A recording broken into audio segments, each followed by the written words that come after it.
കോൺഗ്രസിന്റെ സീറ്റുകൾ ഏറ്റെടുക്കാനുള്ള കോൺഗ്രസിന്റെ നീക്കത്തിൽ UDF-നുള്ളിൽ തർക്കം തുടരുന്നു. ഇടുക്കി ഉൾപ്പെടെയുള്ള 10 സീറ്റുകളിലും മത്സരിക്കുമെന്ന് കേരള കോൺഗ്രസ് ഇടുക്കി ജില്ലാ പ്രസിഡന്റ് MJ ജേക്കബ് 24-നോട് പറഞ്ഞു. ഇടുക്കി, ചങ്ങനാശ്ശേരി സീറ്റുകൾ ഏറ്റെടുത്ത് 8 സീറ്റുകൾ മാത്രം കേരള കോൺഗ്രസ് ജോസഫിന് നൽകാനാണ് കോൺഗ്രസിന്റെ നീക്കം.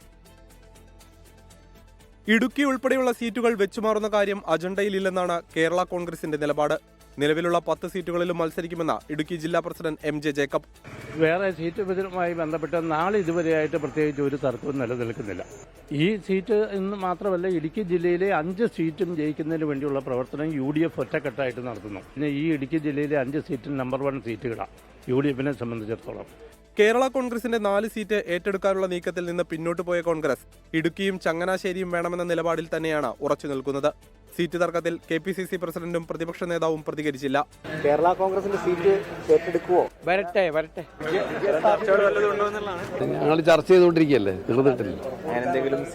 അതൊക്കെ ആലോചിച്ച് തീരുമാനിക്കും, UDF ആലോചിച്ച് തീരുമാനിക്കും. ഇതിനിടെ കേരള കോൺഗ്രസും UDF-ലേക്ക് വരുമെന്ന പ്രതീക്ഷ പങ്കുവച്ച് ചാണ്ടി ഉമ്മൻ MLA രംഗത്തെത്തി. 24 ഇടുക്കി. ലോകത്തെവിടെയായാലും ഏത് സമയത്തും 24 വാർത്തകളും ഓഗ്മെന്റഡ് റിയാലിറ്റി പാക്കേജുകളും എക്സ്പ്ലെയിനറുകളും വിശദമായി കാണാൻ ഞങ്ങളുടെ YouTube ചാനൽ നിങ്ങൾക്ക് സബ്സ്ക്രൈബ് ചെയ്യാം.